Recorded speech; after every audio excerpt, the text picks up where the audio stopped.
my sin upon his shoulder.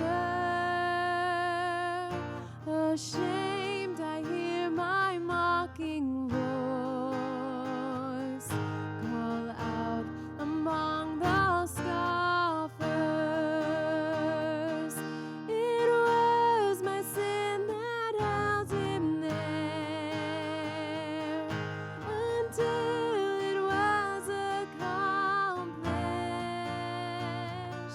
His dying breath has brought me life.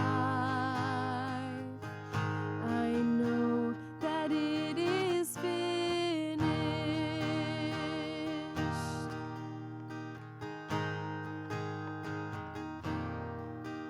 I will not boast in anything.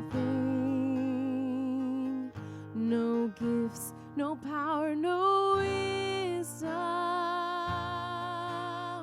But I will boast in Jesus Christ, his death and resurrection.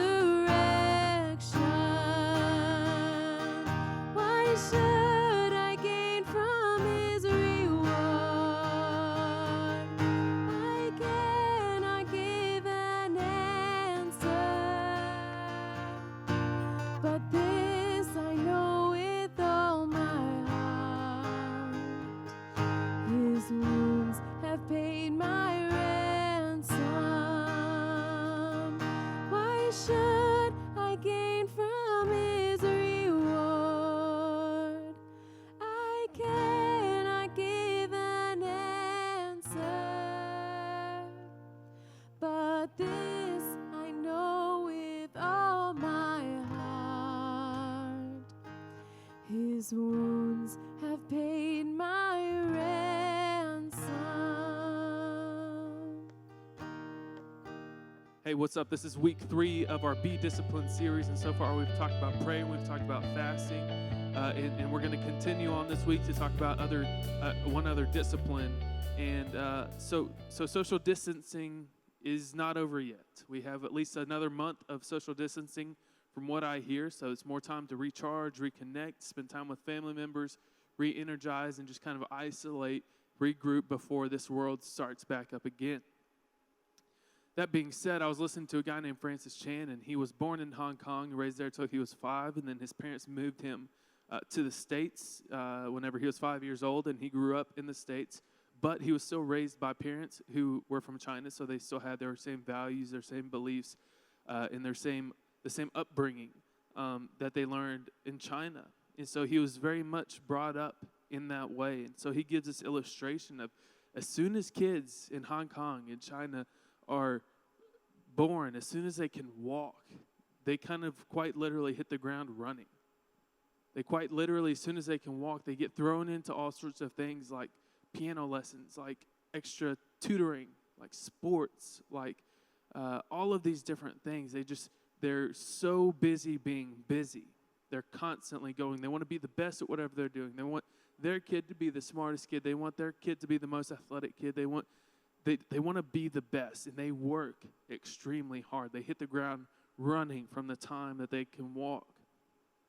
At a very young age, they start going, and they go from the time they can walk till the time they can no longer walk. They are workaholics. They work so much. And I think the same is true for many of us. I think this kind of same idea applies to many of us. We are involved in so much. We have sports, we have extracurriculars, we have band, we have theater, we have so many things, and we're juggling all these things in there. We have church, we have school, we have homework, we have work, we have so many things that now we're forced to stop. Quite literally stop. We're constantly going, and we're forced to stop. And in fact, Psalm 41, verse 10, God tells us to be still and know that I'm God. And so I think this is us being forced to literally be still. Yeah, we may have school online, but other than that, there's really nothing else going on. We are forced to be still. We are forced to stay home. But he didn't stop there. He didn't say just be still. He finishes that sentence by saying, and know that I am God. Why? So that we can remember who God is. We can remember what God has done. We can remember his character, his nature, and we can worship him for that. And that's what we're going to be talking about tonight is worship, the idea of worship, why we should worship. And hopefully implement that more regularly into our lives like we have prayer and hopefully fasting. So why worship? That's a question we're going to be trying to answer tonight. And I want to start off by saying that I have a little sister, and she's now 11, and her name is Brooke. And Brooke, especially a few years back, she really got into this kind of idea of creating desserts. I think that's what she wanted to call them anyway. She wanted to create food, and so she would take certain foods that tasted good by themselves. She would take those foods and then mix them with other foods that tasted good by themselves. But it didn't necessarily mean that the two foods tasted good together. So I called my dad just to make sure that, the story was accurate and that I wasn't crazy. And so kind of her staple foods from what he was telling me was peanut butter, cinnamon, eggs, sprinkles, mustard, and pretty much every spice in our cabinet that we had at the time. So she would make this concoction, if you will, of all of these good things combined into one pan or one platter or whatever, put it in the oven, and then put some sprinkles on it after it's done, and bon appetit. And so me and my brother, I remember, no, like we're just not eating it. Sorry, Brooke, don't, we love you, but not that much. We're not going to eat this stuff. However, my dad, being the great dad that he is, as soon as she brought it out, he would smell it and talk about how good it smelled and how he was so excited to eat it and all this stuff. And so she would, give it to him, anticipating his reaction of his first bite. He would take it and just talk about, oh, man, it's so good, so good. And then he would request a glass of milk or a napkin or something like that. And literally, as soon as she would leave to the dog, it goes. And so the dog would end up eating the majority of it. She would get back so excited that he loved it, so excited that he actually ate it. And my dad didn't actually eat it. But he told me that he, in fact, he didn't eat it because it was gross, but oftentimes he didn't eat it because he was nervous. He was actually going to physically get sick. That's why he didn't eat it. So my little sister, with all the right motives, with all good ingredients, these ingredients were good by themselves, put them together to create something very, very terrible. It was not good. But check this out. Reason number one why we should worship is because God created everything with zero ingredients combined with the power of his word. He didn't create something from something. He created everything from nothing. So he created the galaxy. Just try and picture what your mind can't even comprehend. The galaxy, the solar system, the earth, the sun, everything within the earth. From the depths of the oceans to the hair on your head, he created not from something, but from nothing. He didn't use a special ingredient. He didn't use one starter ingredient to make everything else. It was all through the power of his word. It says in Colossians 1:16, "For by him all things were created in heaven and on earth, visible and invisible, whether thrones or dominions or rulers or authorities. All things were created through him and for him." Oftentimes, we tend to worship creators rather than the creator. So we worship people who create music, people who create movies, people who create content on YouTube, people who create whatever it could be. We worship these people who create rather than the creator. We worship the people who create videos on TikToks, dances on TikToks. We worship all of these different people. Not only did God create the earth, but Genesis 1 says that he also created man. Why did he create man? So that he could be glorified and so that we could have a relationship with him. That's the second reason that we should worship him. The first is because he's powerful, and the second reason is because he's personal. Notice how I said whenever he created everything, the galaxy, the stars, the sun, everything, he also created the depths of the seas to the hair on your head. Notice how the hair on your head is personal. He created you because he wants a relationship with you. In John 14, it says, if you love me, keep my commands, and I will ask the Father, and he will give you another advocate to help you and to be with you forever, the Spirit of truth. The world cannot accept him because it neither sees him nor knows him. But you know him, and for he lives in you. He lives with you, and he will be in you. Notice how when I was giving this list, it's a personal, so God will be with us. He's in us. We are in his presence forever. He's a personal God. He's not a God who created everything as a little of an experiment, like, not really pleased with the way that turned out. He didn't just turn his back and walk away. In fact, Deuteronomy says just that. God will never leave us nor forsake us. He created us because he wants a relationship with you, and he wants a relationship with me. And I know that's hard for us to understand sometimes, myself included. It's difficult to really truly grasp that. And I think one of the reasons that is because sometimes earthly fathers aren't the way they ought to be. They don't act in the ways they ought to act. So this idea of that God the Father wanting a relationship with you may be a foreign concept. Maybe your dad is present physically, but he's not present emotionally, and he doesn't really want a relationship with you. Like he kind of takes care of you. He pays for the bills. He pays for your shoes. He pays for your food. But other than that, like, kind of do your own thing. I'm going to do my own thing. Maybe that's how they act.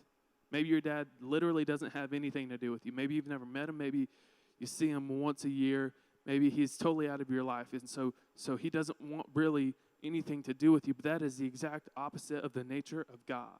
God wants everything to do with you.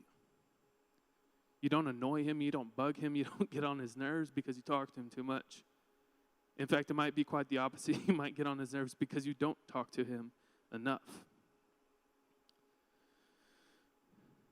Our Heavenly Father knows you, loves you, wants a relationship from you, wants to hear from you. That is the second reason why he's worthy of our praise, worthy of our worship. And the final reason is because God himself, Jesus, God incarnate. God incarnate means God in the flesh, God in man form, looking like you and me, but he's God. 100% God, 100% human. He left heaven. He left perfection. Oftentimes we think about going to heaven and we just get mesmerized about how perfect it's going to be, how we're never going to experience pain anymore, and it's going to be so great. And he was there since all of eternity, and then he had to leave.